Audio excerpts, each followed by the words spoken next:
आज आपण हा जो लिहिला आहे सिद्ध साधन पद्धती 4 स्वाध्याय 6 ते आपण सुरू करणार आहोत. त्याच्या आधी थोडं मागचं जो आपण घेतलं त्यातलं थोडं मी स्पर्श करून जाणार आहे. मागच्या मुलाखतीत आपण जो भाग घेतला असेल कदाचित, त्याच्यामध्ये आपण काय म्हटलं होतं की दादाने जे सांगितले 5 कोश, त्याच्यामध्ये 5 स्वर आहेत. कुठले? क्रमाने 6 अन्नमय कोश, इथे रे, इथे ग, इथे म आणि प. हे प्रत्येक कोशाला एक एक स्वर जोडलेला आहे आणि तो स्वर आपण आपल्यात धारण करायचा योग्य पद्धतीने, म्हणजे त्या कोशाचा देखील विकास होतो. आणि असे 5 कोश विकसित झाले की त्याच्यातून आपल्याला पुढचं जी अवस्था आहे ती प्राप्त होते. आणि दादाने सांगितल्याप्रमाणे आपल्याला 5 इतर जे मार्ग दादाने दिलेले साधन कुठले ते लिहिलं होतं मी ॲक्च्युली. पहिलं कुठलं? आरती साधन, नंतर ओंकार साधन, नंतर मुलाखत साधन जे आपण घेतो. पुढे नंतर संवेदना, त्याच्यामध्ये 2 भाग आहेत. संवेदना म्हणजे त्याच्या आधी गर्भ संवेदना 1, 2, 3, 4 आणि 5 असे हे जे 5 आहेत, आरती साधना, ओंकार साधना, मुलाखत साधना, गर्भसंवेदना आणि ज्ञानसंवेदना, अशा 5 पद्धतीने आपण आपल्या जे कोण आपले कुटुंबात आहेत त्या व्यक्तींना आपण स्वतःला आणि त्यांना आपण विकसित करू शकतो. आता याच्यामध्ये गर्भसंवेदनामध्ये आपण जास्त पुढे आपण जाणार आहोत. त्याच्यातला थोडक्यात मी भाग आता सांगत जाणार आहे. काही भाग फक्त वाचतो पटापट. तर लहान बाळ असतं ते अगदी 1 वर्षाच्या आतमधलं किंवा 6 महिन्याच्या आतमधलं, तर त्याला जास्तीत जास्त आईच्या कुशीत ठेवायची काळजी घ्यायला पाहिजे. नाही तर काय, हल्ली बायका सगळ्या वर्किंग वुमेन असल्यामुळे काय होतं, सुट्टी नसते किंवा इतर काही कामं असतात महत्त्वाचे, पटकन ठेवून देणार कोणाकडे तरी. आणि ते निदान 6 महिने तरी त्या बाळाला आईच्या जेवढं जवळ राहील तेवढं त्याला विकास, म्हणजे म्हणा ना मनाचा विकास किंवा त्याला जे आहे त्याची अवस्था चांगली. दुसरं स्तनपान, ब्रेस्ट फिडिंग, ते पण पहिले 6 महिने आईचं स्तनपान आवश्यक आहे. आता उल्लेख झाला म्हणून आता एक आमच्या डॉक्टर मॅडम, त्यांना पद्मश्री मिळाला. माहिती आहे कोणाला मिळालं? कोण? त्यांनी काय, सायन हॉस्पिटलच्या, कारण मी त्यांच्या हाताखाली शिकलेलं आहे, मी असताना त्या होत्या तिकडे सायन हॉस्पिटलला, अर्मिडा फर्नांडिस म्हणून. बरं, त्यांनी काय केलं, ह्युमन मिल्क बँक तयार केली. म्हणजे आईच्या दुधाला किती महत्त्व आहे. गाईचं म्हशीचं दूध नंतर, त्याच्या आधी काही स्त्रियांना बाळ झाल्यानंतरसुद्धा दूध येत नाही, म्हणून काय करतात, ज्या स्त्रियांना दूध आहे जास्त, मग त्या स्वतः त्यांना ते एक इन्स्ट्रुमेंट देतात, म्हणजे स्वच्छ केलेलं, निर्जंतुक केलेलं, त्यात त्या आया आपलं दूध काढून त्या फ्रीजमध्ये ठेवतात तिकडे, तिथे मिल्क बँक म्हणतात त्याला. तर ते मग ज्या आयांना बाळांना असं दूध नसतं आईचं, त्या मुलांना त्या आयांना ते देतात ते, आणि मग ते आपल्या त्या बाळांना पाजतात. म्हणजे त्याला निसर्गाला दुसरी म्हणतो ना आपण, त्याला तुलना होऊ शकत नाही आईच्या दुधाची. तर ज्यांना आहे त्यांनी तर अवश्य घ्यावं. तर अशा प्रकारे आपल्या एक चळवळ इथे त्यांनी सुरू केलेली आहे, अर्मिडा फर्नांडिस मॅडमनी. जस्ट एक संदर्भाला म्हणून सांगितलं. तर आईचं स्तनपान आवश्यक आहे. नंतर त्यांचं जे कपडे राहतात, जसं मूल मोठं होतं आपण काय करतो, इतर भावंडांचे कपडे देतो, बरोबर की नाही? तर ते काय द्यायचे नाही, तसं स्वतःसाठी वेगळं, कारण तो नवीन स्वतंत्र जीव आहे. तो काय त्यांच्या मागून आलेला जीव असा नाही आहे. प्रत्येक जीव स्वतंत्र आहे. त्यामुळे भावंडं जरी असले आणि घरात पुष्कळ मुलं जरी असली तरी आईवडिलांनी अशी काळजी घ्यायची की त्याला दुसरं स्वतंत्र कपडे भावंडाचे न देता इतर घ्यायला पाहिजेत.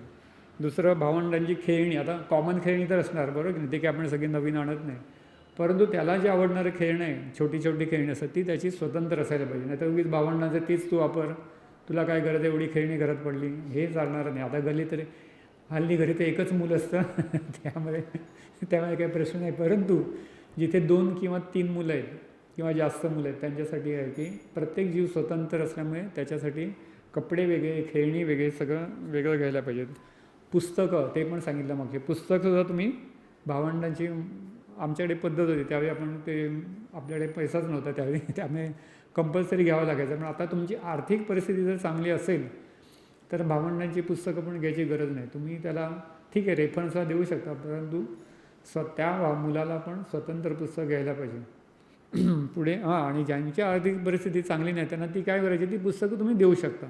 जसं आपण कपडे कसं आपण नवीन घेतो, पण जुने कोणाचे आपण वापरत नाही, भावंडांचे किंवा आपल्या घरच्यांचे. तर आपण काय करतो, ते संस्थेला देतो. त्याच्यात दिल्यानंतर त्याच्यातून काहीतरी अपेक्षा नाही करत, त्याच्यातून काहीतरी मिळावं, किंवा आपण ते बुहारणीला देत नाही, बरोबर की नाही? तसंच पुस्तकं पण ज्यांची बाबा आर्थिक परिस्थिती चांगली नाही त्यांना ती पुस्तकं तुम्ही डोनेट करू शकता.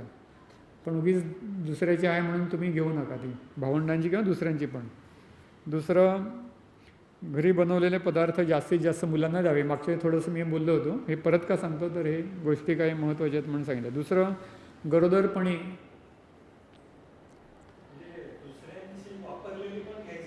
हां तेच सांगितलं. हो, एक्सेप्ट लायब्ररीत तर ती वापरलीच असतात.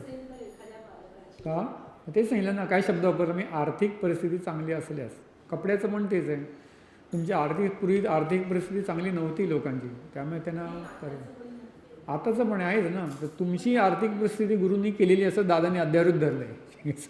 हे सगळं वाचताना अध्यारूत धरलं आहे की तुमची आर्थिक परिस्थिती चांगली आहे. तरी पण त्याच्यात काही जण असू शकतात की ज्यांची नाही, तर त्यांना ते परमिशन आहे. म्हणून म्हटलं ज्यांची ऐपत चांगली आहे त्यांनी अवश्य स्वतंत्र द्यावं. आणि भावंडांचं पण देऊ नये, दुसऱ्यांचं तर देऊच नाही, पण भावंडांचं पण दुसरं त्याला देऊ नये कपडे वगैरे. नंतर गरोदरपणी उलटी होत असते बाईला, बरोबर आहे. तर ती लगेच डॉक्टरकडे जाऊन गोळ्या खायच्या नाहीत. मागच्या मी हा विषय घेतलेला होता. का तर त्या उलटी वाटे त्याचे जे दोष असतात ते निघून जातात ते, बरोबर की नाही. नंतर डोहाळ जेवणं पण हल्ली पण अजून पण केलं जातं, ते अवश्य पुरवावं. कारण जो जीव येणार आहे त्याचा गतजन्मातल्या काही इच्छा वासना असतात, तो त्या डोहाळ जेवणातून तो पूर्ण करतो. म्हणजे नवीन जन्म घेतल्यानंतर त्याला त्या परत इच्छा वासना परत तृप्त करण्याची गरज पडत नाही, तो नवीन चांगलं काम करू शकतो. दुसरं, निसर्गामध्ये जास्तीत जास्त आपण वावरावं. नंतर उत्तम कविता, उत्तम साहित्याचं वाचन करावं, ऐकावं, ईश्वराचं स्मरण करावं.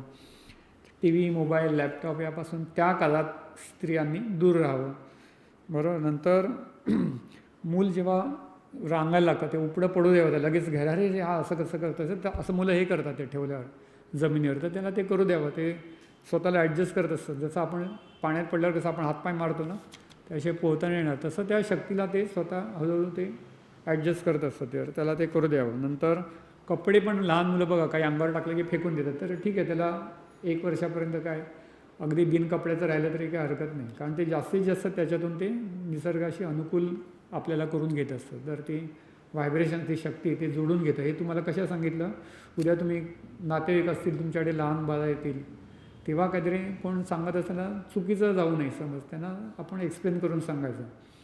नंतर लहान बाळ मलमूत्र विसर्जन करत असताना त्याचं लक्ष विचलित करायचं नाही, अरे रे इथेच काय करतो, तिकडे जाऊन असं करायचं नाही. त्याचं कारण त्या जे बाळ असतं त्याचं ते सूक्ष्मदेह आणि कारणदेह हे 2 त्याचे ॲक्टिवेट असतात.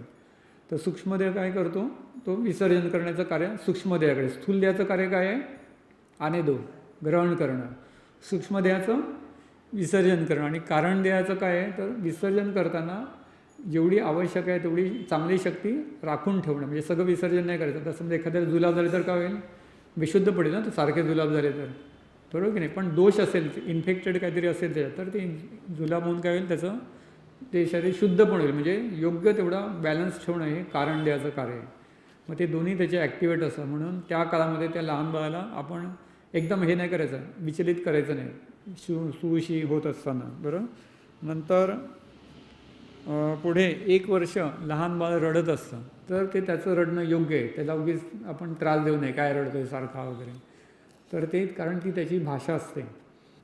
त्याला जे काय टोचलं, खुपलं, काय डास चावला, किडा चावला, काय त्याच्या शरीरात त्रास होत असेल, त्याला शिसू झाली असेल किंवा जे काय झालं असेल ते सांगण्याची ती त्याची भाषा आहे रडणं म्हणजे. तर त्यामुळे त्याला उगीच जबरदस्ती थपटवायचं नाही, हे किंवा तो काय हे घे ते घे असं करून त्याचं रडणं बंद करायचं नाही. तर ते त्रास करून घ्यायचं नाही त्याचं, तर ती त्याची भाषा आहे. जशी आपली वाणी आहे तशी त्याची रडणं ही त्याची नैसर्गिक भाषा आहे, तर ती आपण सहन करायची. दुसरं, मात्र 1 वर्षानंतर त्या बाळाचे रडत असेल तर उलटं करतो आपण, लगेच सगळं पुरवतो. हां हे काय पाहिजे, रडतोय, हे घे, मोबाईल घे, गाणं बघत बस, ते लावून काय कार्टून बघ, नंतर टी व्हीवर बघ. 1 वर्षानंतर लाड बंद करायचे. रडत असेल म्हणून काही पण रडणं थांबवण्यासाठी काही पण हट्ट पुरवायचे नाहीत. कारण ती त्याची नैसर्गिक भाषा नसेल तर त्यामध्ये त्याचा विषय धारण झालेला असतो, त्याला काहीतरी वेगळं पाहिजे असतं ते. आणि त्याला समजतं की तुम्ही रडलं की देता, की तो अजून काहीतरी चुकीचे हट्ट करणार, बरं ना. आपण पण दादांकडे काय काय चुकीचे हट्ट करतो, पण गुरु काही सगळे पुरवत नाही. योग्य तेवढे पुरवणार, बाकीची गपचूप बसवणार आपल्या, बरोबर नाही. तसं आपण पण 1 वर्षानंतर बाळ रडत असलं तरी त्याला काय करायचं, आपण समजूत घालायची किंवा टाळायचं, ते काय मारायचं नाही त्याला, पण ते त्या गोष्टी टाळायच्या, त्याच्या पुरवायच्या नाहीत, हट्ट वगैरे काय पुरवायची गरज नाही. नंतर पुढचा भाग आहे तो, आता लहान बाळाकडे आपण गेलो समजा कोणाच्या घरी, तर ते काय करतात, हे घ्या हे घ्या, किंवा आपण म्हणतो दे आमच्याकडे बाळ, तर ते बाळ येत नाही काही जणांकडे, तर जबरदस्ती द्यायचं पण नाही, जबरदस्ती घ्यायचं पण नाही. का? कारण त्या बाळाचे स्वतःचे बॉडीचे, त्याच्या शरीराचे स्वतःचे व्हायब्रेशन्स आहेत, स्पंद आहेत, आणि जो येणारा पाहुणा आहे त्याचे काही व्हायब्रेशन्स आहेत, तर त्याला मॅच होत नसेल तर ते जात नाही त्या बाळाकडे. म्हणून उगीच जबरदस्ती द्यायचं पण नाही आणि आपण पण जबरदस्ती घ्यायचं नाही, तर ते आपण सांभाळायचं. नंतर बाळाच्या पायामध्ये काय घालतात, वाळं घालतात, ते आवश्यक आहे. जसं ते आपण म्हणतो ना मोबाईलला कसं अँटीना असो किंवा टी व्हीला अँटीना असो, तसं ते धातू जे कडं आहे ते काय करतात, निसर्गातली जी आवश्यक शक्ती आहे चांगली ती धारण करते त्याच्या देहामध्ये. त्याचं मेटल काय करतं, सुवाहक आहे, म्हणजे गुड कंडक्टर ऑफ इलेक्ट्रिसिटी. तसं त्या निसर्गातल्या शक्तींशी ते जोडून त्या बाळाच्या शरीरात धारण करून देतं. म्हणून ते वाळं घालणं ही चांगली गोष्ट आहे. म्हणजे काय होतं, हल्ली नवीन डॉक्टर पण सांगतात, मी डॉक्टर असलं तरी सांगतात, हे घालायचं नाही ते घालायचं नाही, त्रास होईल. काही नाही होत त्रास, असं काय ते कडं घाल्यानं काय पायामध्ये वाळं घालल्यानं काय त्रास होत नाही. तर ज्यांना शक्य आहे त्यांनी ते उगीच ते काढायचं, गरज आपण मागे पडायचं नाही. दुसरं, ज्ञानसंवेदना वर्गाला आपण आणायचं त्याला वयाच्या 5व्या वर्षापासून, आणि आरत्या वगैरे इथे केंद्रात असेल किंवा पण आरतीसाठी वगैरे आपण उपस्थित राहू शकतो, किंवा घरी आपल्या आरत्या आपण ऐकवू शकतो. त्याला जबरदस्ती नाही, पण त्या वातावरणात त्याला आपण ठेवू शकतो. आता आम्ही वेबसाईट सुरू केली, त्याच्यामध्ये पण ज्ञानसंवेदनाचा वर्ग संपूर्ण रेकॉर्ड करून दिलेला आहे. सगळी स्तोत्र मंत्र जे आपण म्हणतो ह्या वर्गामध्ये, ती सगळी ती रेकॉर्डेड आहेत, तर ती पण तुम्ही त्याच्या कानावर पडू शकता. पण 5 वर्ष झाल्यानंतर मात्र आपण साधारण ह्या वर्गामध्ये घेऊन यायचं, म्हणजे त्या साधारण त्याला समज आलेली असते. त्यानंतर तो ज्ञानसंवेदना वर्गात उपस्थित राहून त्याला लोक काय करतात, नंतर ते हळूहळू मुलं पण टाळतात. खरं महिन्यातून एकच वर्ग आहे. दादांच्या काळात मी ऐकलं आठवड्यातून 1 वर्ग होता ज्ञानसंवेदनाचा. मी काही ऐकलं त्या मुलाखती वगैरे, तरी लोक लांबून कुठून आईवडील घेऊन यायचे ते मुलाला ज्ञानसंवेदना वर्गासाठी.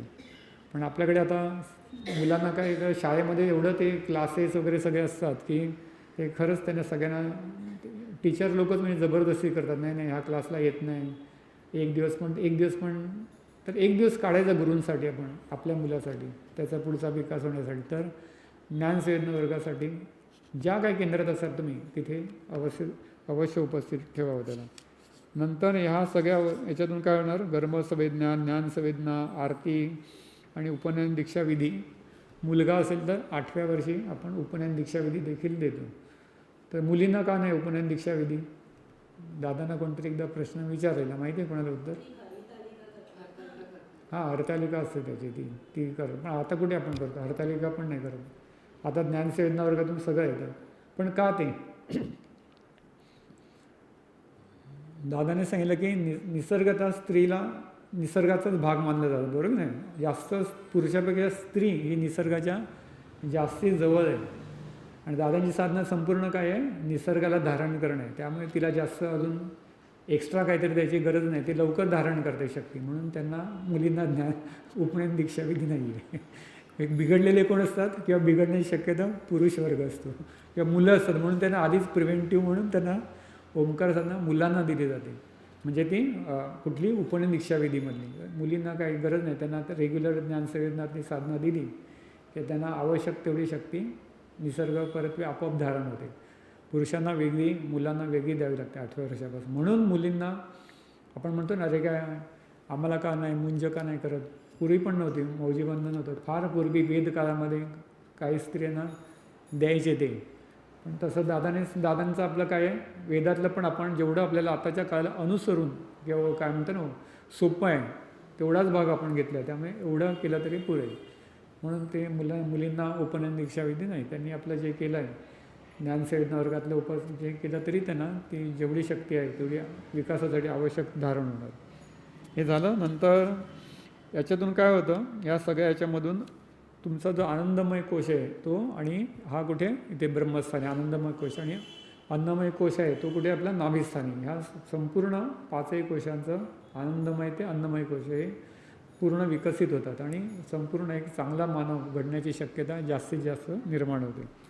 तर आणि जीवनाबद्दल हे हे जर आपण केलं नाही, हे सगळे जे मी आत्ता सांगितलं आपण लहान वयामध्ये त्याच्या गर्भसंवेदनापासून हे आत्ताच्या उपनयन दीक्षाविधीपर्यंत जर आपण केलं नाही तर जीवनामध्ये अज्ञान जास्त निर्माण होतं आणि दुःखाची निर्मिती, कारण कर्म न घडता क्रिया घडते असं हे थोडक्यात तत्त्वज्ञान आहेच. का आपण हे सगळं करायचं? कारण जन्मतः आपलं जे बाळाचं मन असतं ते निसर्गमय असतं आणि ते मन, त्याची जी धारणा असते मनाची जास्तीत जास्त ही बालपणी असते. जसं ते मोठं होतं त्याचं काय मन नावाचा जो अवयव आहे तो हळूहळू काय होतो, कमी होत जातो आणि काय आपण वाढवतो त्याच्यानंतर ठोकून त्याला काय वाढवतो, बुद्धीमध्ये आपण त्याला जास्त मार्ग लावतो. पण बुद्धी काय असते, माणसाची चांगली असेल किंवा वाईट माहीत नाही ती कुठे नेईल त्याला. म्हणून मनाला जास्ती महत्त्व अध्यात्मामध्ये दिलेलं आहे बुद्धीपेक्षाही. आणि मनाचा विकास होणे आवश्यक आहे आणि त्याच्यातून काय करायचं आपल्या शेवटी समाधान. समाधान अवस्था ही मनाच्या विकासातून होते, बुद्धीच्या विकासातून समाधान होत नाही. बघा ते किती शास्त्रज्ञ शोध लावतात बघा, अजून हे शोध लावला, तो शोध लावला, तो शोध लावला, अजून काहीतरी नवीन शोध लावतच असतात, बरोबर की नाही.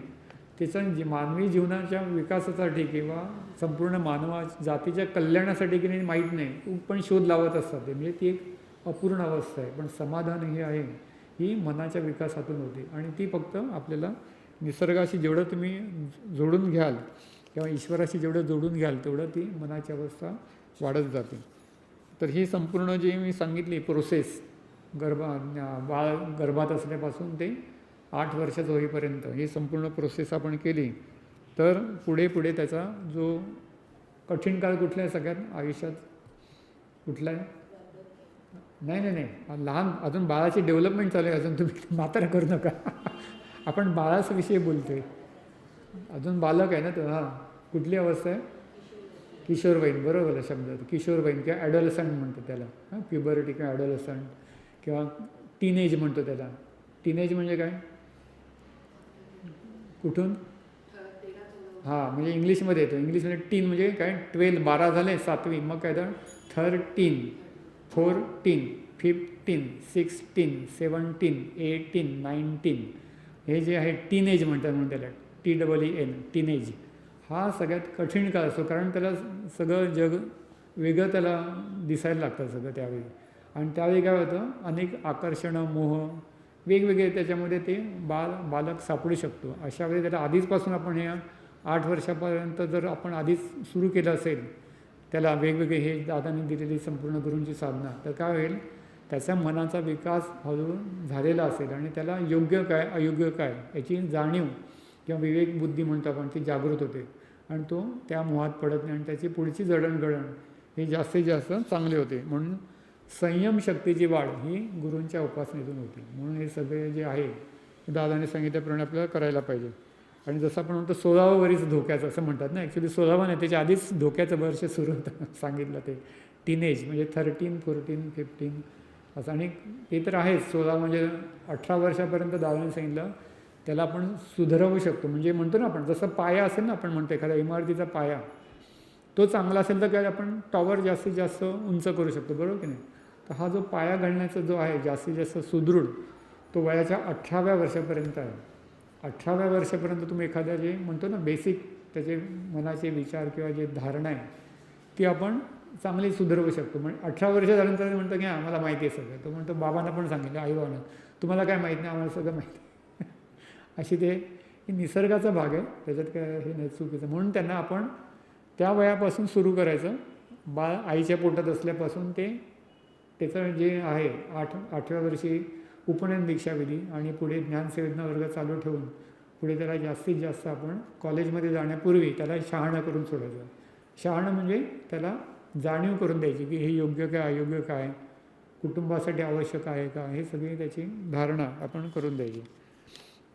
अन्यथा काय होतं, मन चुकीचे वागू लागतं. आता तर भरपूर खूप वाईट, म्हणजे आता काय आम्ही म्हणतो आमच्या वेळी वाईट होतं का, आता बघितलं की अजून भीती वाटते. कारण खूप आकर्षण आहेत, म्हणजे सोशल मीडिया आहे, मोबाईल आहे, हे सगळे जे आहेत इलेक्ट्रॉनिक इन्स्ट्रुमेंट आहेत, ड्रग्ज आहेत ते वेगवेगळे. आणि मुलांना शिक्षणासाठी आपोआप बाहेर जावंच लागतं. पूर्वी हॉस्टेलला फार कमी मुलं असायची किंवा हॉस्टेलमधला मुलगा असला की म्हणायची बापरे तो हॉस्टेलमध्ये राहिले ना, जरा सांभाळून राहा असं म्हणायचे. पण आता मुलं मुली बघा अगदी परदेशात सुद्धा जातात आणि पाठवावं लागतं ना. तुम्ही शेवटी एवढे प्रोव्हिजन आपण त्याच्यासाठी केली असते शिक्षणासाठी, तर ते बाहेर गेल्यावरती त्यांना काय खूप प्रकारचे लोक असतात आणि जे गुरुमार्गात नसतील किंवा अशी जर मनाचा विकास झालेला नसेल, कोण तुमच्या समोर येईल माहीत नाही, सोबतीला कोण असेल सांगता येत नाही.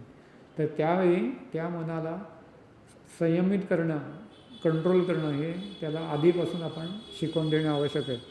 म्हणून आता तर फार हे सगळे काय म्हणतात मोह असल्यामुळे आता ज्ञानसेवेदना वर्गाची किंवा गुरूंच्या मार्गाची अधिक आवश्यकता आहे. तरी आपण सगळं लक्षात ठेवायचं. आणि हे सगळं जे मी सांगितलं त्याप्रमाणे मूल जर होईल ते काय होईल, जबाबदार नागरिक होईल. आणि त्याच्यामध्ये जी मन जे आहे किंवा मानणी म्हणतो ना, तर मी मानत नाही असं मुलं म्हणतात ना, मी काही मानत नाही. मला आठवतं मी शाळेमध्ये असताना आम्ही गुरुवारी तेव्हा तिथे साईबाबांचं तिथे एक मंदिर होतं, तिकडे आम्ही जायचो. 10वी जवळ आले होते ना, म्हणून आशीर्वाद असू द्या, चांगले मार्क मिळू द्या, गुरुवारी तिकडे जाऊन पाया पडायचो. तर एक आमचा मित्र होता, आमच्या फिरायला यायचा तो. आम्ही मंदिरात आत जायला लागलो की तो म्हणायचं तुम्ही जाऊन या, मी तुमच्या इथेच थांबतो. मी का म्हणतो मी काही मानत नाही देव वगैरे काय. म्हणजे अशी मुलांची आपोआप ती जडणघडण होत जाते. ती आम्हाला आश्चर्य वाटायचं, ह्याला असं का वाटतं, देव नाहीत, गुरु नाहीत, कोण नसतं. कारण त्याची ती होऊन गेली होती, त्याला आपण आता काय बदलू शकत नाही. पण आम्ही आपल्याला जायचं, त्याला काय आपण सुधारवू नाही शकलो कोण. पण अशी मुलं घडतात. म्हणून त्याला आधीच आपण जर म्हणतो ना, आपण जसं डोस आधीच दिला आहे, म्हणतो ना काय म्हणतो त्याला, तहान लागलं ते विहीर खणता येत नाही ना, बरोबर की नाही. तर आधीच आपण विहीर खणून ठेवलं असेल तर ते पाणी घेता येईल आणि त्याची चव समजेल. तसं हे गुरूंची जर आपण त्याला संपूर्ण मार्गात ठेवलं असेल तर त्याला त्याचा आनंद मिळालेला असतो, त्यामुळे त्याला अनुभव आलेला असतो त्या संपूर्ण याचा. म्हणून तो संपूर्ण आपण जे सांगितलेलं आहे त्याचा थोडाफार तो प्रयत्न करतो आचरणात आणण्याचा. त्याच्यातून काय मुख्य आपल्या वेदांच्या आज्ञा आहेत. कुठल्या, मातृदेवो भव, पितृदेवो भव, आचार्य देवो भव, आणि पुढचं काय, अतिथी देवो भव. हल्ली तर लोकांना अतिथी म्हटलं की घाबरतात सगळे, अपॉइंटमेंट घेतल्याशिवाय येऊ नका. बरं, अतिथी शब्दाचा अर्थ काय खरा माहिती, अतिथी, तिथी. तिथी म्हणजे कुठले माहीत नाही, तो अचानक आलेला आहे. अचानक आलेला पाहुण्याला खरं अतिथी म्हणतात. अपॉइंटमेंट घेऊन येतो तो आपला, ठीक आहे आता आपल्याला पद्धत आहे, कारण सगळे घरी असेल की नाही तेही सांगता येत नाही. आणि सोय पण आहे ना, आपण फोन करून जाऊ शकतो. परंतु पूर्वी काय अशी व्यवस्था नव्हती ना, मोबाईल नव्हते किंवा फोन पण नव्हते, पत्र पण केव्हा पोचणार.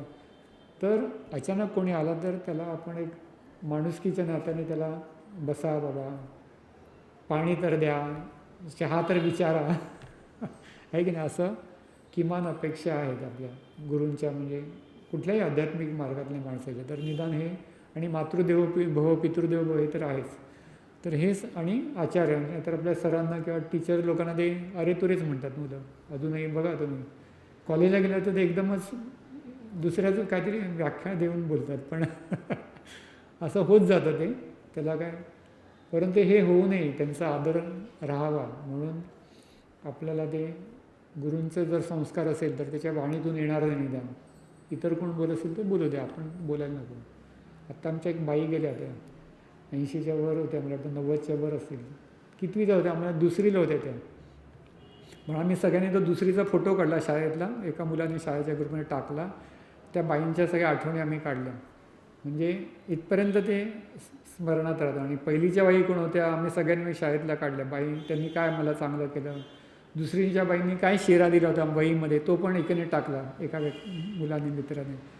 म्हणजे इथपर्यंत आपल्यावरती ते त्यांचे संस्कार होतात. म्हणजे आपले जे आहेत आचार्य, म्हणजे टीचर्स, जे कोण आपल्याला शिकवतात, शाळेत असतील, कॉलेजमध्ये असतील, आध्यात्मिक मार्गात असेल, त्यांच्याविषयी आपल्याला आध्यात्मिक मार्गात आपण आपोआप आदर करतो. परंतु शाळेत आणि कॉलेजातसुद्धा जे आपल्याला, किंवा अगदी प्रायव्हेट क्लासेस घेतात, ट्युशन घेतात, ते पण आपल्याला काहीतरी शिकवत असतात ना चांगलं. त्यांच्याविषयी आपल्याला जे काय चांगलं शिकलो तेवढं आपल्याला, आपण म्हणतो ना त्याला ऋण, त्यांच्या ऋणात असायला पाहिजे त्यांच्याविषयी. तर हे सगळं आहे, हे मानणं. म्हणून म्हटलं तर हे सगळं मानण्यावरती आहे. ते नाही म्हणलं तर काय ते काढून नाही घेणार आहे ज्ञान तुमचं, पण तुमची जी अवस्था आहे विकसित होण्याची ती तुम्ही योग्य मार्गावर आहात. तर अशा प्रकारे हे जे ह्याच्यात एक छान वाक्य दिलं ते मी वाचून दाखवतो. प्राणमय कोश आणि अन्नमय कोश खालचे आहेत ना 2, अन्नमय आणि प्राणमय कोश. हे कशासाठी आहेत, आपल्या देहाची वाढ करतात. आणि पुढचे जे 2 कोश आहेत कुठले, वरचे मेंदूशी रिलेटेड, विज्ञानमय कोश आणि आनंदमय कोश, हे ज्ञान वाढवतात. तर ज्ञान आणि देहधारणा ह्या त्याला काय म्हटलं यांनी, ज्ञानाला काय म्हटलं, गंगा म्हटलं, आणि देहाचं जे आहे त्याला म्हटलं यमुना. ह्या गंगा आणि यमुनेचा संगम कुठे होतो? ह्या मनोमय कोशाशी आहे ना. म्हणजे मन, याला इतकं महत्त्व आहे, त्या संगम तिथे होतो. म्हणजे मनाला महत्त्व काय आहे, तर दोघांचं संगम तिथे होतो. तुम्ही देहाचा पण विचार करता आणि त्या ज्ञानाचा पण विचार करता, म्हणून ह्या मनोमय कोशाचा विकास जेवढा होईल तेवढं दोन्हीचा बॅलन्स तिथे योग्य प्रकारे केला जातो. या दोन्ही गोष्टींचे मिलन तिथे होतं आणि तुमच्यामध्ये त्याच्यातून काय होतं, निर्माण होतं, समाधानी अवस्था प्राप्त होते, जी बाजारात मिळत नाही. जसं दादांचं वाक्य आहे की समाधानी अवस्था बाजारात मिळत नाही, ती आपल्या वाणीतून द्रवली पाहिजे. तशी ती द्रवायला लागते, कारण ती वाणी आपली शुद्ध होते. तसे हे 5 कोश तुमचे प्रगती करतात, विकसित होत जातात. त्यामध्ये शेवटी कोण होतं, त्याच्यात धारणा कोणाची होती, ओंकाराची किंवा गुरूंच्या तत्वाची किंवा नामी तत्वाची, त्याला नामी तत्व म्हटले. तर त्याची धारणा होते आणि आपण जीवनामध्ये कसं होतो, आपण मोक्ष हा प्राप्त होतो. मोक्ष म्हणजे काय? मोक्ष म्हणजे काय?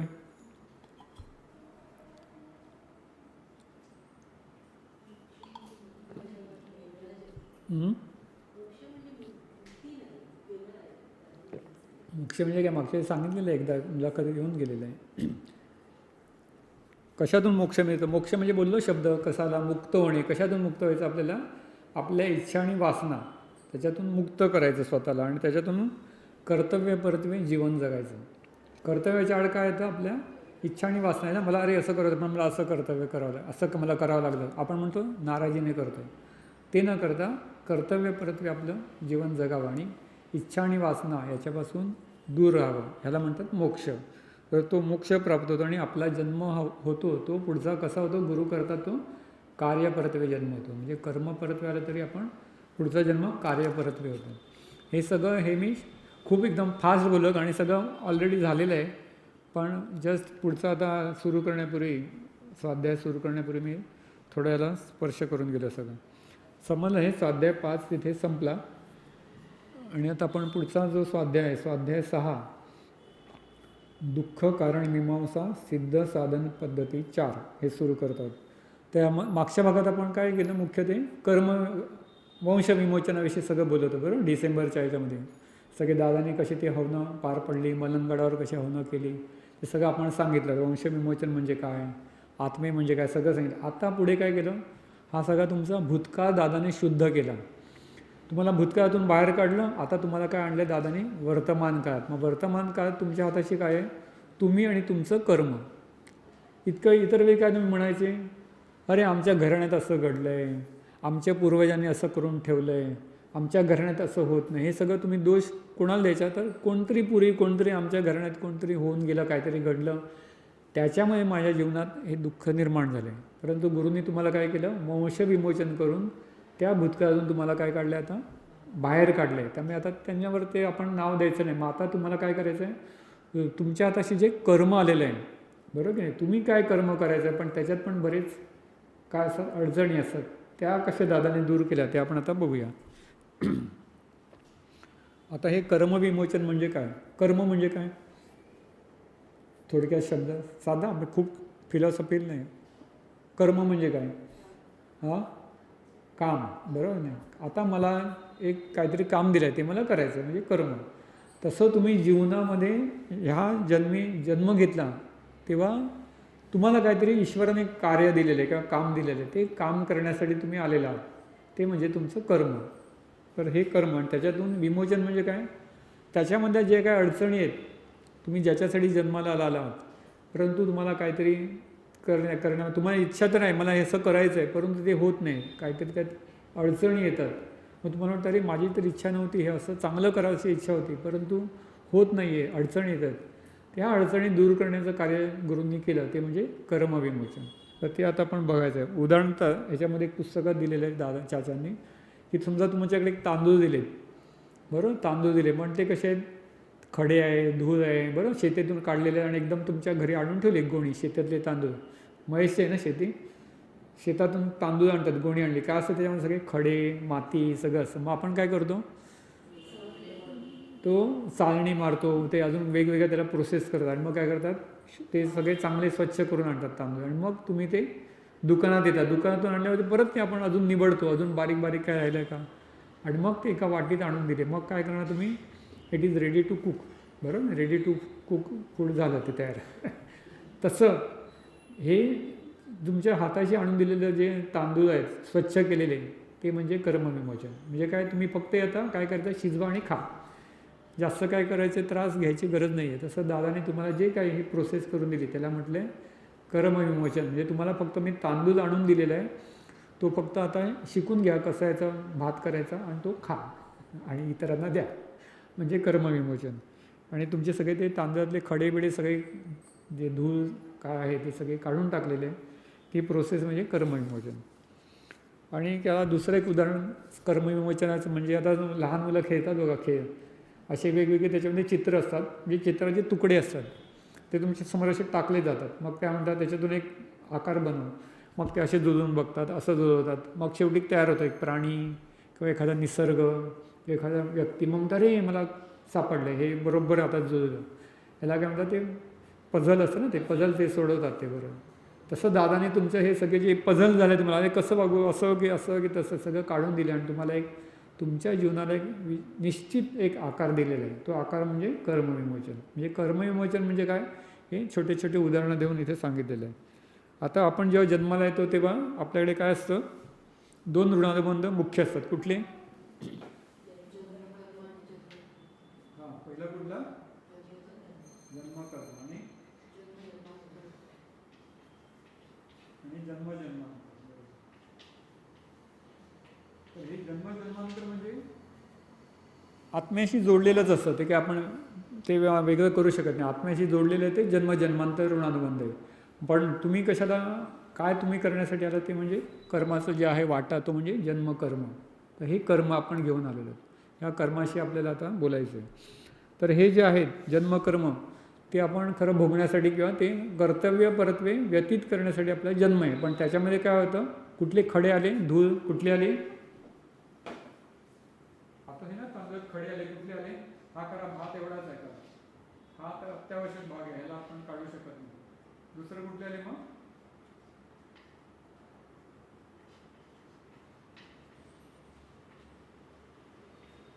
बरोबर, 3 ऋणानुबंध जोडले गेले ना, ते अनावश्यक आहेत, ते अत्यावश्यक नाही आहेत. ते हे जे 3 ऋणानुबंध आहेत त्याच्यातले जे दोष आहेत ते काय करतात, तुमच्या जन्मकर्म जे आहे तुम्हाला आलेलं त्याच्यामध्ये अडथळे निर्माण करतात, बरोबर की नाही. तर ते दोष दूर करण्यासाठी गुरुने तुम्हाला ऋणमोचन करून दिलेलं आहे.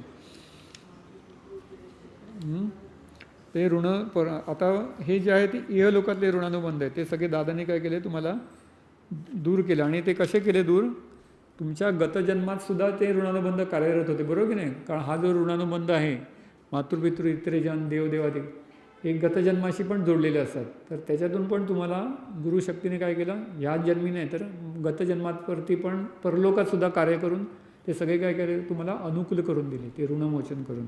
अशा प्रकारे तुम्हाला काय केलं, आता फक्त तुमच्याकडे काय ठेवलेलं आहे, जन्मकर्म शिल्लक ठेवलेलं आहे. आता हे जन्मकर्म जे आहे ते आपण आता बघायचं कसं, याच्यात थोडं डायग्राम काढावं लागणार आहे, नाहीतर ते समजणार नाही. काढतो, हे पुसून टाकू.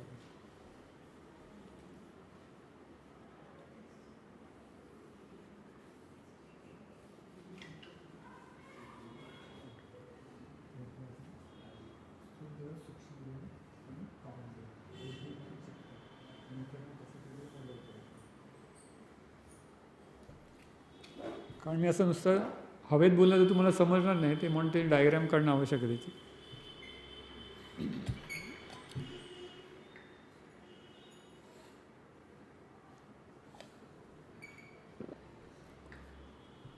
ते 3 देह आहेत ना आपले मुख्य, कुठले, स्थूल देह, नंतर सूक्ष्म देह आणि त्याच्या आत कुठला आहे, कारण देह. असे 3 देह तो चित्र काढलेलं आहे त्याच्यात,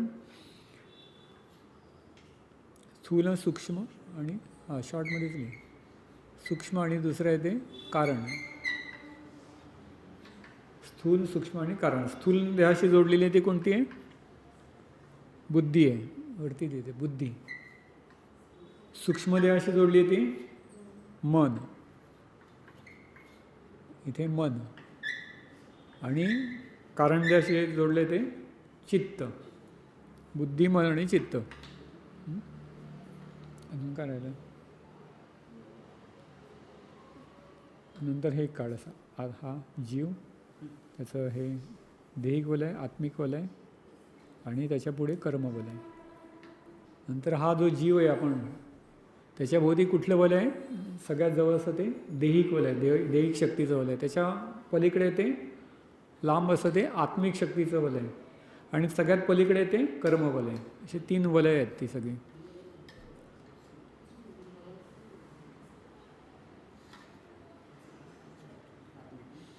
हां, देहिक, आत्मिक आणि शेवटी कर्मवलय. बाहेरच लिहि कर्मवलय, तिकडे बाहेर आत्मिक. मराठी लिहायला त्याला त्रास होतो हे समज असेल तुम्हाला. ते सगळे आता कॉम्प्युटर लॅपटॉपवर टाईप करतात ना, तेव्हा मलाही लिहायला थोडंसं कठीण होतं, पण ह्या पिढीला अजून कठीण होत चालले. हां, कर्मवलय.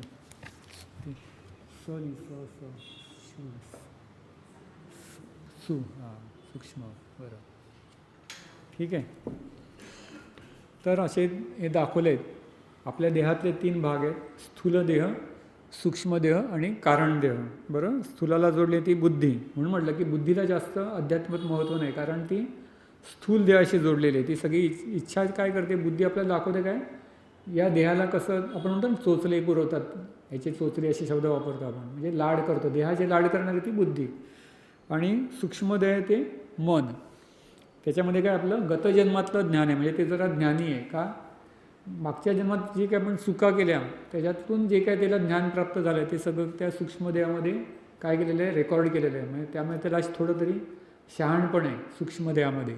आणि कारणदेहामध्ये सगळ्यात ज्ञानी. का, अनेक जन्मातल्या ज्या काय आपण चुका केल्या त्यातून आपण सुधारलो, काहीतरी ज्ञान प्राप्त झालं, हे सगळं कारणदेहामध्ये अनेक जन्माचं ज्ञान रेकॉर्ड केलेलं आहे. त्यामुळे बुद्धी, मन आणि चित्त, त्यामुळे तसं ते आपल्या ज्या अवस्था आहेत त्या अधिक काय म्हणतो ना त्याला, विकसित आहेत. बुद्धीपेक्षा मन विकसित होतं, मनापेक्षा शक्ती कोणाची, चित्ताची. आणि मन आणि चित्त जर व्यवस्थित असेल, बॅलन्स झालं, विकसित झालं, तर त्याच्यातून समाधान अवस्था प्राप्त होते. म्हणून बुद्धीला जास्त महत्त्व नाही. बुद्धी कधी समाधान देणार नाही. मी मगाशी म्हटलं ना, शास्त्रज्ञ वगैरे फार बुद्धिमान असतात काय काय, पण ते काय करतात, ह्याच्यातून काय शोध घेता येईल, अजून काय घेता येईल का, अजून काय करता येईल का, असं त्यांच्या त्यांना शांतता नसते कधी, आणि समाधान त्यांनाही नसतं आणि ते इतरांनाही देऊ शकत नाही. म्हणून शास्त्रज्ञांना आहे किंवा ते समाज कल्याणासाठी काहीतरी कार्य करतात, त्याच्यातून त्यांना आहेच. परंतु त्याच्याही पलीकडे कुठली अवस्था आहे, ती सूक्ष्मदेह आणि कारणदेह, तिथे विकास झाला तर तुम्हाला जे आहे चित्त जे आहे ते स्थिर होतं. स्थिरपणा आला चित्ताला तर काय होतं, मनुष्य एका ठिकाणी थांबतो तो, बरोबर की नाही. अजून तो काय झाला त्याला समजतं, हा आता मला समजलं आणि आता मला जे समजलं देण्याचा तो प्रयत्न समाजाला करतो. अजून काहीतरी नवीन प्रयोग नाही करतो. जसं दादांना समजलं काय, की माझं जे डोकं आहे ते कोणाच्या चरणी ठेवल्यावरती माझं होणार आहे भलं, गुरूंच्या किंवा बाबांच्या. म्हणून त्यांनी सांगितलं, माझी बुद्धी, मन, चित्त सगळं गुरूंच्या पायाशी. मला माहिती आहे की यांच्या चरणाशी ठेवल्यावरती माझं समाधान मिळेल आणि ते मी इतर जगाला देऊ शकतो. म्हणजे त्यांचं चित्त स्थिर झालं तिथे. तसं आपल्याला गुरूंच्या कृपेने जर पुढे विकसित अवस्था पाहिजे असेल तर हा मन आणि चित्त आहे, हे आपल्याला काय करायला पाहिजे, विकसित करण्यासाठी. म्हणजे मनाला शांत ठेवलं पाहिजे, चित्ताला पण निश्चिंत व्हायला पाहिजे, चित्ताला पण स्थिरता आली पाहिजे. तर हा सगळं जे आहे, आता कर्म कसं धारण होतं ते आपण बघूया. पुढचा एक भाग राहिला डायग्राम तो, ते काय सांगितले, देहाभोवती हे जे आहे वलय ते कुठले, बाजूचं देहिक शक्तीचं वलय, त्याच्या पलीकडे ते आत्मिक शक्तीचं वलय आणि सगळ्यात पलीकडे ते कर्मवलय जे तुमच्यात येतं ते. आता हे कर्मवलय कसं आहे, कसं धारण होतं, म्हणजे आपण म्हटलं ना, मी जन्माला येतो ते काहीतरी कर्म करण्यासाठी. तर कर्म कसं धारण होतं, कोणाला माहिती, आठवतं आहे पूर्वीचं, कोणी ऐकलं असेल मुलाखती.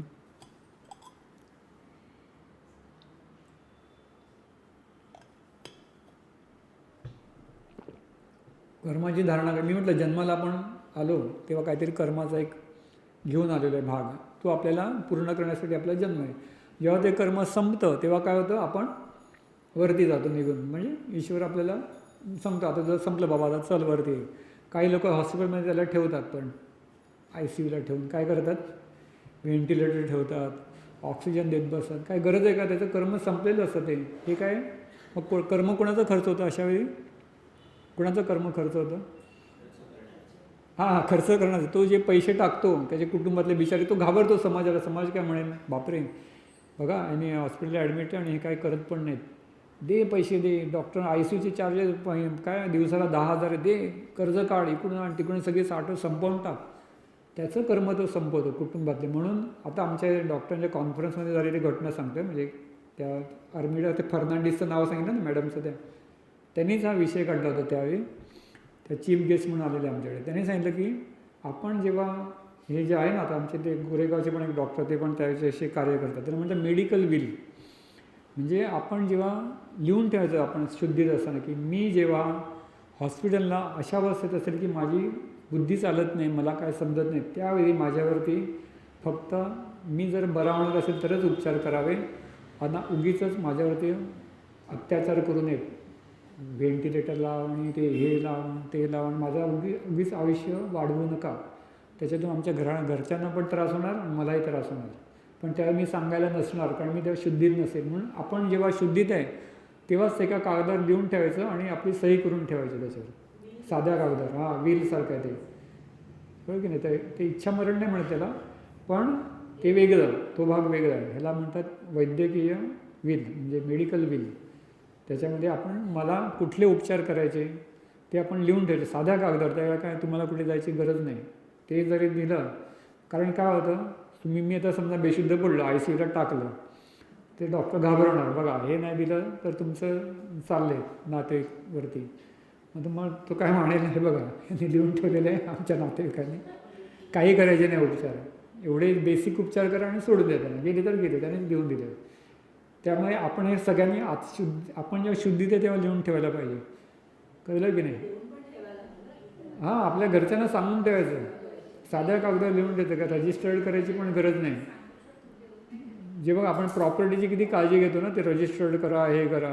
पण ह्याच्यावरती तुमचं ही जी प्रॉपर्टी आहे देवाने दिलेली, तिचा कसा सांभाळ करायचा ते पण आपण विल लिहून ठेवायला पाहिजे.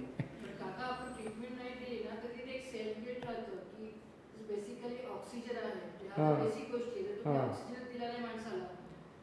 बेसिक द्यायचं. मी तेच म्हटलं ना, बेसिक द्यायचं, त्याच्यात तेच आहे. बेसिक आपण ते सांगतात डॉक्टर, ह्याच्यातून ते बाहेर येणार नाहीत म्हणतात, ते सांगतात, त्यांना अंदाज असतो ते. आता माझ्या एक मित्राचं मला वाटतं मागे सांगितलं उल्लेख, त्याला इन्शुरन्सचे पैसे होते म्हणून तो नाही नाही देत राहा 1 महिना ICUला काढलं, केवढं बिल झालं असेल मला. मोठ्या हॉस्पिटलला होतं, कॉर्पोरेट हॉस्पिटलला. आपल्याकडे सामान्य माणसाकडे पैसा आहे का तेवढं? त्याचं होतं म्हणून त्यांनी ते भरले. पण नंतर त्याने मला तो भेटला, त्यांनी मला पर्सनल सांगितलं, मी उगीच ती जिद्द केली. वडिलांचं वय किती होतं? 90च्या वर होतं. 90च्या वर वय आहे. डॉक्टरांनी सांगितलं, हॉस्पिटलचे डॉक्टर कधी सांगत नाही, त्यांनी पण सांगितलं की आता ते देण्यात काय अर्थ नाही, तुम्ही घरी घेऊन जाऊ शकता किंवा आपण ते काढून टाकू. नाही देत राहा, कारण ते इन्शुरन्सवाले असतील कदाचित. आम्हाला माहीत नाही, असं तर काय बोललं नाही काय. पण म्हणजे आपण हट्टीपणा करू नये याच्यामध्ये. पण आहेत पैसे म्हणून देत राहा, त्याच्यामध्ये आपलं कर्म खर्च. त्याच्यापेक्षा ते ज्या व्यक्तीला गरज आहे ना त्याला दिलं तर बरं ना, बरोबर की नाही? उगीच तो बेड पण अडला ना, ते 90 वर्षाच्या माणसाला तुम्ही देत राहिले अनावश्यक. हां, तो खरोखर बाहेर येणार असेल तर आवश्यक आहे, इन्फेक्शन आहे, ताप आहे, त्याला आपण बरं करण्यासाठी आवश्यक आहे. परंतु उगीच आपलं ते सगळं मेंदूचे जे आहे ना ते बंद पडलं आहे, तर उगीच त्याला आपण ऑक्सिजन कृत्रिमपणे चालू ठेवायचं वगैरे. तर हे भारतामध्ये काय आवश्यक नाही. हे परदेशात काय म्हणतात, ते अस्तित्वच मानत नाही ना, आत्म्याचं अस्तित्व मानत नाही. आपण जे आहोत आपल्याला माहिती आहे की बाबा ह्या गावातलं काम संपलं, त्याला पुढच्या गावात जाऊ द्या. ह्या गावात कशाला ठेवलं त्याला जबरदस्ती? काहीच करू शकत नाही तो. तर जेव्हा शक्य आहे तेवढं तुम्ही द्यायचं. परंतु जे पुढचं डॉक्टर सांगतात ते त्याच्यातून काय होणार नाही निष्पन्न बाहेर. तर अशावेळी आपण काही हे करू नये, म्हणून ते आधीच देऊन ठेवा. म्हणजे दुसरं कोणतरी तुम्हाला दोष देण्यापेक्षा आपणच घेऊन ठेवायचं. आपण जेव्हा असतो ना अवस्थेत की माझ्यावरती हे, त्याचा एक सगळं तुम्हाला गुगलवर गेलं तर फॉर्मॅट वगैरे सगळं मिळेल. म्हणजे मी जास्त अजून सांगत नाही, कारण तो आपला विषय नाही.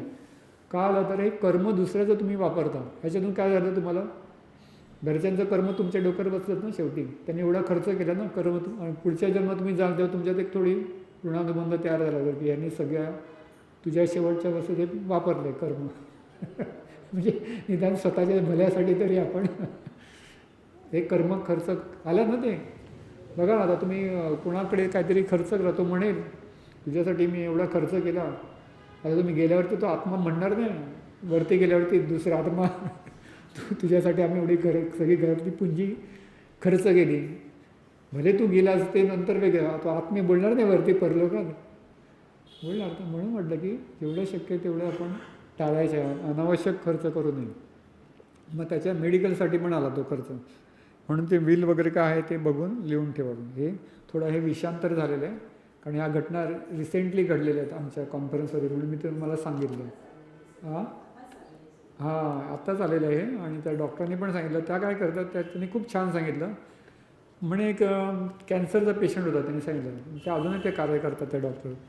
तो पेशंट जो सांगतो आहे की मला आता माहिती आहे की माझा मृत्यू आहे, तुम्ही त्याला ICUमध्ये ठेवून तो मृत्यूची रोज कोण नाही माझं इथे मी मरतोय भीतीने जाणार, की त्याचे नातेवाईक घरी आहेत, कुटुंबीय आहेत तुमच्यासोबत, आणि त्याला माहिती आहे की मृत्यू तर होणार, पण त्याच्यासमोर त्याचे कुटुंबियातले आहेत, प्रेम करणारी माणसं आहेत का, ते डॉक्टर नर्सेसचा चेहरा बघत तो प्राण सोडायचा, कुठलं चांगलं. त्यांनी छान शब्द प्रश्न विचारला. त्या स्वतः आता 80च्या वर. त्यांनी बघितले म्हणतं की हे आवश्यक नाही आहे, तुम्ही हे जे करताय ना चुकीचं आहे. डॉक्टरांना सांगितलं त्यांनी, जे सगळे डॉक्टर होते ना त्यांना सांगितलं की हे नका करू. आणि डॉक्टरांना पण सांगितलं तुम्ही पण लिहून ठेवा की नको. पेशंट जेव्हा जातो आहे ना, माहिती आहे ना आता तो निश्चित जाणार, त्याचा मृत्यू ठरलेला आहे, का त्याला कॅन्सर आहे किंवा जे काय असेल, जे आजार असेल, त्याला घरी सोडा ना, आणि घरी त्याला काय असेल ती नर्सिंग केअर द्या, बेसिक जी लागते, येऊन जाऊन देऊ शकतात, तर तुम्ही एक अटेंडंट ठेवा त्याच्या मदतीसाठी. असं ते मोटिवेट करतात, प्रबोधन करतात त्या समाजात जाऊन. आणि गरीब असो श्रीमंत, सगळ्यांना, कोणाही जीवाला जाताना आपल्यासोबत शेजारी कोण पाहिजे, आपलेच पाहिजे ना, प्रेमाने तो जाईल जाताना. पण असं ICUमध्ये जाऊन कुठेतरी ते कोण आहे माहीत नाही, मी कुठे चाललो मला माहीत नाही, अशा त्या भेदरलेल्या अवस्थेत त्याला कशाला पाठवायचं. तर खूप छान त्याने सांगितलं, हे मी ऐकलं म्हणून तुम्हाला मी लगेच हा विषय आला म्हणून सांगितलं की कर्मविमोचन म्हणजे आपलं कर्म पण दुसरं ती लादू नये अनावश्यकपणे, आणि आपण पण ते घेऊ नये. म्हणून आपण ही सोय आता झालेली आहे, तर तुम्ही लिहून ठेवू शकता. असं हे सगळं जे आहे ते कर्मविमोचन आपण बघितलं. हां, तर आपण म्हटलं कर्म कसं धारण होतं, तिथे आपला विषय आला होता. हे ना कर्मवलय येतं ना, ते कसं येतं ते कर्मवलय, कुठून येतं ते? स्थूल देवाची शक्ती, आत्मिक शक्ती, आणि पुढे कर्मवलय आहेत. कसं येतं ते? जन्मतः आपण घेऊन आलो आहे म्हटलं ना, एवढं आपल्याला कर्म करायचं आहे, मग आपण जातो निघून. तर हे कुठून येतं ते? तर आपण जेव्हा झोपतो तेव्हा काय होतं, कर्म परलोकात असतं, तिथून त्याचा एक वाटा त्या दिवसाचा काय होतं. आता आपण बघा, सगळ्यांच्या घरी दुधाच्या पिशव्या लावल्या असतात, सकाळी तुम्ही 8 वाजता दरवाजा उघडा, काय तर दुधाची पिशवी तयार. कोण आलं, कोणतरी टाकून गेलं ते, फक्त आपल्याला कळलं नाही. फक्त तसं रात्री आपण जेव्हा झोपतो ना, तेव्हा एक कर्माचा जो भाग आहे त्या दिवसाचा, तो झोपेत परमेश्वराने ती सोय करून ठेवलेली आहे. म्हणून ज्यांना नाईट ड्युटी वगैरे असते त्यांना पण ते, आता काही म्हणतील आम्ही तर फुल नाईट ड्युटी केली, कुठे आलं ते, आणि रात्रीच्या वेळेमध्ये ते धारण होतं. ते कसं काय? तर ते म्हणतात एक फ्रॅक्शन ऑफ सेकंडमध्ये, ते असं नाही की त्याला खूप तास झोप लागायला पाहिजे. एक जशी आपण म्हणतो ना, डोळ्याचा पाता लवताना लवतं, तेवढ्याच्यात ते कर्मधारण होतं. ते तर एवढी जशी एक डुलकी तरी लागली ना रात्री, जे नाईट ड्युटी करतात त्यांना पण एक छोटीशी कुठेतरी डुलकी लागते, तर ते कर्म त्याच्यात धारण होतं तेवढ्या अवस्थेत. म्हणजे कर्मधारण ही अवस्था आहे. म्हणून रात्रीच्या झोपेला महत्त्व आहे, कळलं की नाही. आपण किती पण नाईट ड्युटी वगैरे करा, दिवसा झोपा काढा, त्याला जास्त महत्त्व नाही.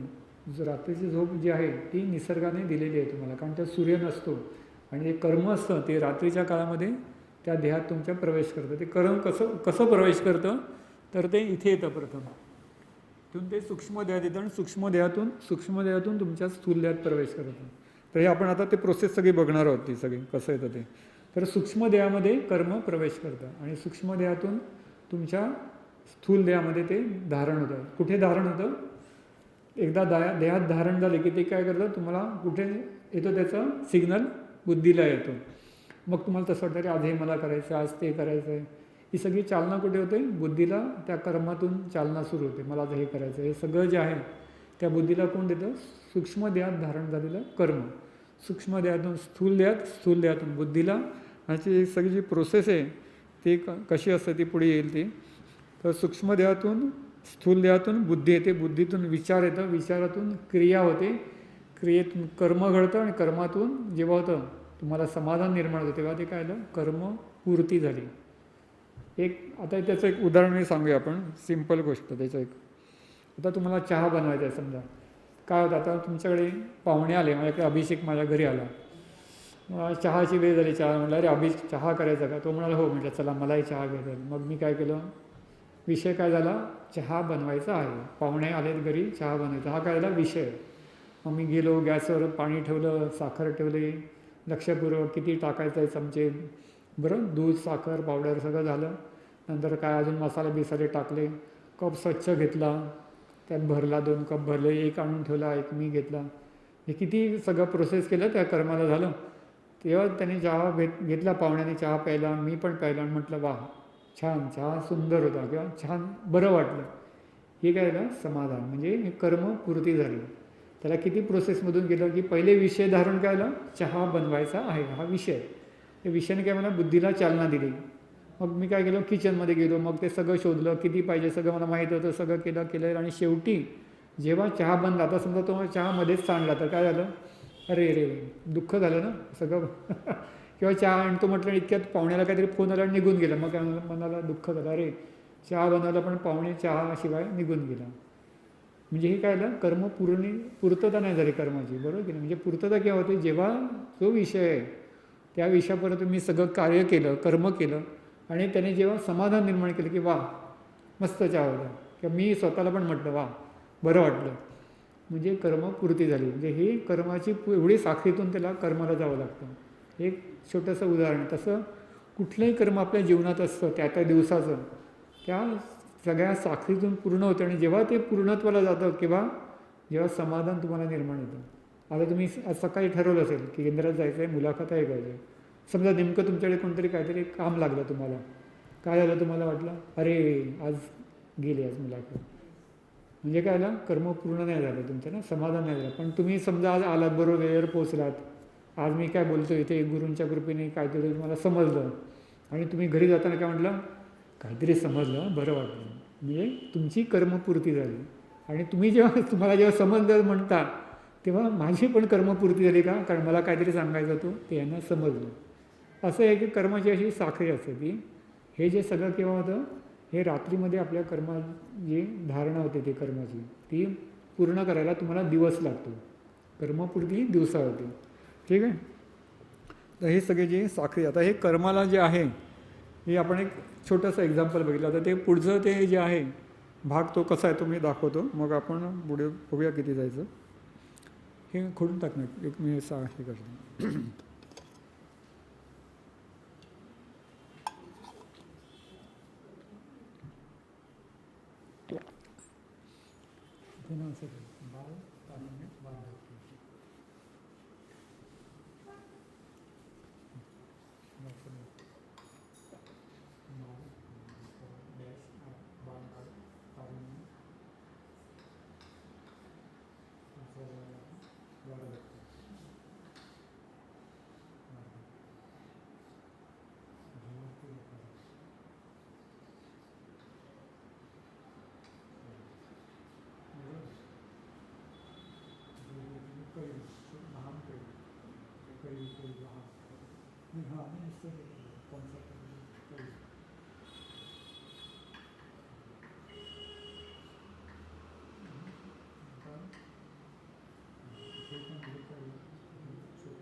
तिथे एक चित्र काढलेलं आहे. चित्र म्हणण्यापेक्षा असं एक साखळी काढलेली आहे बघा. पहिले काय लिहिलं आहे तिथे, बाल अवस्था म्हणजे कर्माची अवस्था कशी असेल ते याच्यामध्ये दाखवलेलं आहे. नंतर तारुण्य अवस्था कर्माचीही, आणि वार्धक्य अवस्था कर्माची.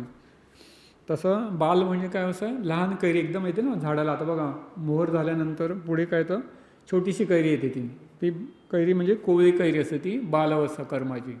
नंतर ती कैरी मोठी होते आणि ती काय होते ती मोठी कैरी होते, पण ती कच्ची आंबट असते ती, म्हणजे अजून कर्म अपूर्ण आहे. आणि वार्धक्य म्हणजे पिकलेला आंबा. जेव्हा आंबा आपण येतो झाडाला पूर्ण लागला, पिकला, गोड, म्हणजे काय झालं, त्या कर्माची पूर्तता झाली. आणि त्याच्या आधीची अवस्था आहे ती मोहर येतो ना, मोहर म्हणजे गर्भावस्था, कर्माची गर्भावस्था. तर कर्माला पण ह्या प्रोसेसमधून असं पुढे पुढे जावं लागतं. आणि कुठपर्यंत जायला पाहिजे त्याला, वार्धक्य अवस्था. तेव्हा आपण तो खाल्ल्यावर आपण काय म्हणू, अरे वा छान आंबा गोड झाला, तसं आहे.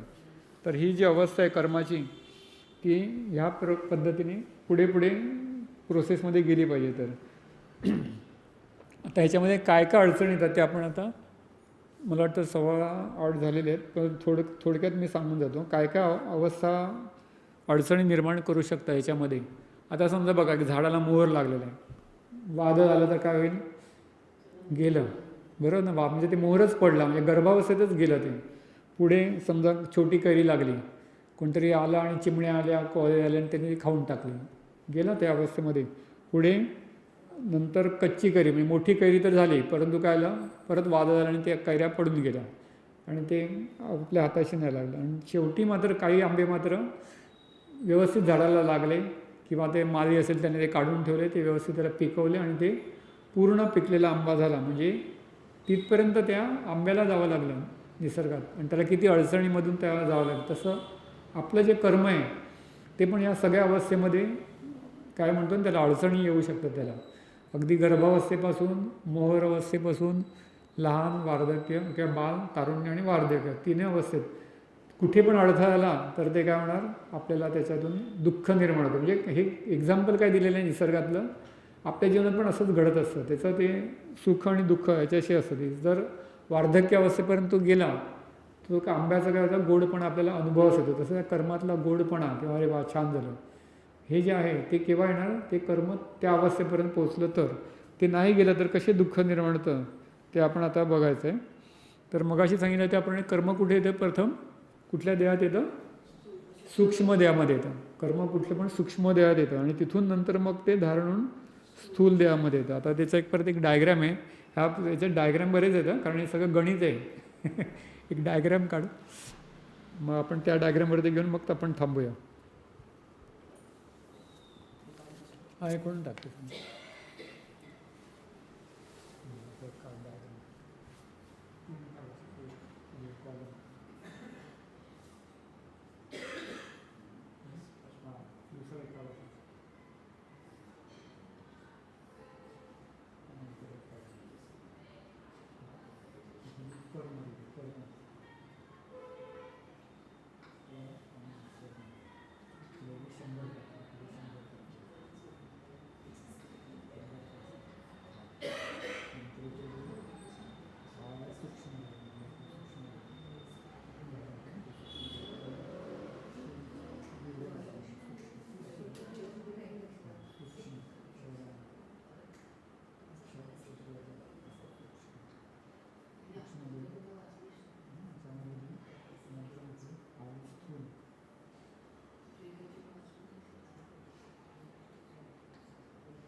हा फ्लो चार्ट म्हणतात तसं. हा समजला याच्यामध्ये काय लिहिलं दिसतं, तिकडून लांबून दिसत नसेल. ठीक आहे, मी सांगतो.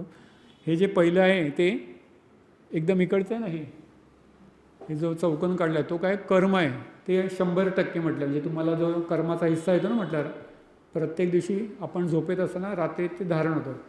ईश्वराने तुम्हाला दिलेलं आहे किती, 100% कर्म दिलं आहे.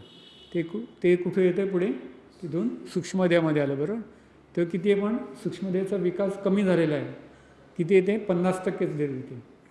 बरोबर की नाही. आता तुमचं भांडं जर अर्धा लिटरचं आणि तुम्ही 1 लिटर दूध जरी टाकलं तर काय होणार, बाहेर गेलं ते. तसं ते सूक्ष्मदेह 50% विकसित असल्यामुळे कर्मधारणा 100% होणार नाही, 50%च होणार.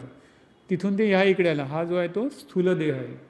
स्थूल देहात ते आलं कर्म सूक्ष्मदेहातून 50%च आलं. त्याच्यामुळे तुम्ही सगळी धडपड केली, जे काय आलं समजलं, पण त्यातून समाधान किती मिळणार? परंतु 50%. तुम्ही म्हणणार अरे हे राहिलं, अरे असं झालं असतं तर अजून छान झालं असं. हे सगळं 50%च तुम्हाला समाधान मिळालं. कशामुळे? कारण तुमचा जो सूक्ष्मदेह आहे तोच अविकसित आहे, म्हणजे पूर्ण विकसित झाला नसल्यामुळे.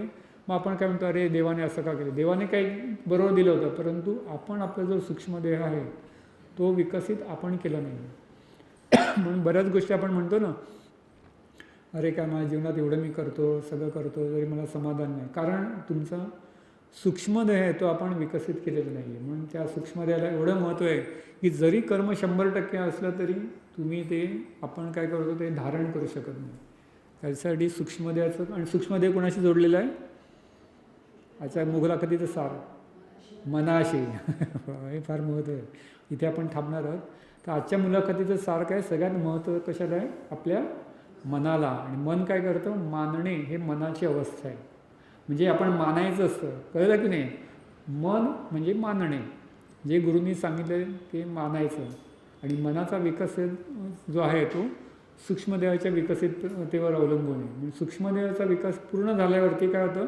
आपण काय करतो? समाधान आपोआप आपण मानतो. म्हणून दादाने म्हटलं ना, समाधान ही अवस्था बाजारात मिळत नाही. किती पण पैसे टाका किंवा काय पण प्रयत्न करा, समाधान मिळणार नाही. ती कुठे येते? ती आपल्या वाणीतून द्रवली पाहिजे. म्हणजे तुमच्या सूक्ष्मदेहाचा विकास झाला असेल तर तुम्हाला ते वाणी तशी निर्माण होईल. का? की 100% कर्म जरी आलं तरी ते धारण आपल्यात होत नाही, कारण आपला जो सूक्ष्मदेह आहे तो विकसित नाही. म्हणून तुम्हाला सगळ्यात पहिले जे आहे, देवाला किंवा निसर्गाला दोष देण्याच्या पहिले आपण आपल्याला काय करायचं? आपल्या मनाला घडवायचं आहे. काय करायचं आहे? मानायचं आहे. काय मानायचं आहे? जे ईश्वराने दिलेलं आहे ते माझ्यासाठी आनंददायी आहे, किंवा ईश्वराचं काहीतरी त्याच्यामध्ये योजना असेल, ते केलं ते काय होईल? जे कर्म आलं आहे त्याच्यातून तुम्हाला समाधान मिळेल. ठीक आहे, आपण इथे थांबूया की, आणि हाच डायग्राम घेऊन आपण पुढच्या मुलाखतीला आपण बघूया. हा जरा कठीण आहे, ते सगळं पुढे येणार होतं, ते सगळं सांगणार आहे. सूक्ष्मदेह म्हणजे काय? मन आहे ना, सांगितलं ना आपण. गर्भावस्थेपासून आपण सुरू केलं ना मागच्या, म्हणून तर मी आत्ता सुरुवातीला घेतलं. मागच्या स्वाध्यायामधलं काय काय सांगितलं सांगा? आजच्या मुलाखतीत सांगितलं ते सूक्ष्मदेहाच्या विकासासाठी काय काय करायचं. त्याच्या आधी मूल गर्भात असण्यापासून काय? गर्भसंवेदना ना, ते आपण आईला बोलवतो ना. समजा आई इथे येऊ नाही शकली तर त्यांना आरती वगैरे आपण ऐकवतो, आरती ऐका गुरूंच्या, तरी ते धारण होतं ती शक्ती. बरं, गर्भसंवेदना. नंतर ज्ञानसंवेदना. थोडं मोठं झालं 8 वर्ष 5, मग 8 वर्ष झालं की उपनयन दीक्षाविधी. नंतर ज्ञानसंवेदनातली जी साधना आहे, ओंकार साधना वगैरे आहे. मग अजून मोठं झालं की आरती साधना, मुलाखत साधना. हे सूक्ष्मदेहाच्या विकासासाठी तर आहे सगळं. अजून काय करायचं आहे? हां, आपलं आहे ना, अजून चालूच आहे ते. त्यावेळी जास्त भक्कम होतं, कारण ते पायाशी राहतं ना, ते एकदम घट्ट बसतं. कारण मन त्यावेळी प्रोसेसमध्ये एकदम म्हणतो ना, एक सांगाडा तयार होतो. स्ट्रक्चर असतं ना जे बेसिक, ते त्यावेळी तयार होतं 18 वर्षापर्यंत. 18 वर्षापर्यंत म्हणतो ना, तोपर्यंत आपल्याला जास्तीत जास्त त्या मुलाला आपण म्हणतो ना, त्याची जे मनाची जी अवस्था आहे ती करू शकतो. नंतर पण आता पण आता सुधारू नाही, आपण आलो की नाही या मार्गात, सुधारलो की नाही? सुधारणा होते हळूहळू, विकास होतो, हळूहळू होतो. कळलं की नाही? प्रत्येक गोष्ट त्यावेळी ज्या पद्धतीने होते तेवढ्या गती नसेल, पण आपला पण विकास हळूहळू होतोच. मग दादाने सांगितलंच नसतं, अरे बाबा तुम्ही फक्त लहानपणी या, आता तुम्हाला प्रवेश नाही. असं सांगितलं नाही ना. त्यासाठी तुम्हाला सगळं दिलं ना, कामकाज दिलेलं आहे. आणि ही आरती साधना आहे, ओंकार साधना आहे. याच्यातून हळूहळू मुलाखतीतून, ओंकार साधनेतून आपला जो आहे विकास आहेच. सूक्ष्मदेहाचा विकास चालूच आहे. ही मुलाखत त्याच्यासाठी तर आहे की आपण जास्तीत जास्त जोडून राहायचं गुरूंना, आपला विकास होत जातो. ठीक आहे, समजलं? हे सूक्ष्मदेहाच्या विकासासाठी हे सगळं आहे. आता तुम्ही ऐकता ते पण सूक्ष्मदेहाच्या विकासासाठीच एक भाग आहे तो सुद्धा.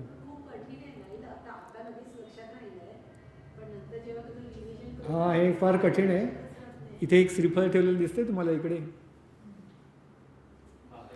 हां, ह्या साईबाबांच्या तिथे एक ते श्रीफळ, ते कुठून आलेलं माहिती आहे का? ते आळंदीवरून आलेले आणि ते कोणी आणले, चाचा होते ते गेले होते तिकडे आळंदीला आणि तिकडून त्यांनी प्रार्थना करून आणलं, कारण त्यांनी एक अशीच मुलाखत घेतली इकडेच, कर्म कर्मविमोचन किंवा कर्म जे काय असेल ते, आणि ते सगळ्यांचे चेहरे असेच. आम्ही ते ऐकत होतो, कळलं. नंतर येऊन ते संपल्यावर म्हणाले कठीण हा विषय म्हणजे समजावणं लोकांना, म्हणे कर्म विमोचन किंवा कर्म हा विषय खूप कठीण आहे. आपण म्हणतो ना आपल्यालाच कर्म आपल्याला कळत नाही, आणि ते समजावणं गणिती पद्धतीने त्यातले सगळे बारकावे. मग ते काय केले, आळंदीला गेले चाचा, ज्ञानेश्वर महाराजांना प्रार्थना केली की मी हा जो विषय शिकवतो आहे मुलाखतीतून कर्म, तो ह्या माझ्या गुरूंच्या भक्तवैकांना नीट समजू दे आपल्या कृपेने, आणि त्यांना योग्य ते ज्ञान आपल्या कृपेने प्राप्त होते, कारण तुम्ही सगळे ज्ञानाचे सागर आहात, असं ज्ञानेश्वर महाराजांना प्रार्थना केली चाचाने. ते श्रीफळ त्यांना आशीर्वाद, तिथे श्रीफळ घेऊन गेले, तो तिथून त्याला गुरुजींनी जे होते पुजारी त्यांनी त्याला आशीर्वाद म्हणून तो दिला, तो पूजन करून दिला, तो इथे ठेवला का जेव्हा जेव्हा कोणाला तुम्हाला ज्ञान मार्गात ते गुरूंचं ज्ञान या संदर्भातली जी काय अडचण असेल तुम्ही ते डोकं ठेवाल तेव्हा ती ज्ञानेश्वर महाराजांना कळते. ज्ञानेश्वर महाराज म्हणजे संपूर्ण जगाचं ज्ञान त्यांच्याकडे आहे, ज्ञान भंडार, ज्ञानियांचा राजा गुरु महाराज आपण म्हणतो ना ते, तर ते सगळं तुम्हाला ते ज्ञानेश्वर महाराज तुम्हाला बरोबर देणार. कुठलं एक आहे ते शिर्डीचं आहे, एक शिर्डीचं आहे, त्याचं काय कारण वेगळं असेल, पण हे जे मुख्य श्रीफळ जे आहे ते आपल्यासाठी मुलाखतीसाठी ते बाळेकुंद्रीचे आहे, ते पंत महाराजांचा आशीर्वादाचे श्रीफळ आहे ते. जेव्हा इथे अडचण येत होत्या केंद्र बनताना तेव्हा ते त्यासाठी दिलेलं आहे, आणि त्यातलं एक जे ते दादाने स्वतः दिलेलं आहे. आता ते भूगर्भात आहे पण त्याचं ते प्रतीक म्हणून दुसरं श्रीफळ आहे. कशासाठी, तर हे जे केंद्र होईल साई स्मृती, दादांनी जाण्यापूर्वीच श्रीफळ देऊन ठेवलं होतं, आणि की याचं त्या बांद्रा केंद्रावर असताना ते दिलं होतं की याचं पूजन करत राहा. जेव्हा हे साई स्मृती केंद्र ज्या आपलं होईल कायमस्वरूपी, कारण ते बांद्र्याचं पण भाडेतत्वावरती होतं, जेव्हा कायमस्वरूपी होईल तेव्हा हे श्रीफळ तिथे पूजनात ठेवा. आता पण ते इथे जमिनीखाली होते, तर तर ते प्रतीक म्हणून त्याचं आहे की दादांनी दिलेला आशीर्वाद इथे आहे, ते दादाने आधीच नियोजन केलेलं आहे. तर हे चाचाने पण आधीच नियोजन करून ठेवलेलं आहे, आपल्या ज्ञान जे आहे मुलाखतीतलं योग्य प्रकारे व्हावं आणि तुम्हाला समाधान अवस्था प्राप्त व्हावी म्हणून ते ठेवलेलं आहे इथे. आणि तुम्ही जेव्हा ज्ञान अज्ञानाने माहीत नसलं तरी जे लोक इथे टेकतील त्यांना आपोआप ज्ञानेश्वर महाराजांच्या कृपेने या केंद्रातलं जे काही ज्ञान आहे दादांचा अभिप्रेत ते तुम्हाला प्राप्त होईल. ठीक आहे, इथे आपण आता थांबूया. सच्चिदानंद सद्गुरू साईनाथ महाराज की जय. श्री गुरुदेव दत्त सदानंदाचा येळकोट. सच्चिदानंद सद्गुरू श्री पंत महाराज की जय. श्री गुरुदेव दत्त श्री सद्गुरुनाथ दादा महाराज की जय. श्री गुरुदेव दत्त.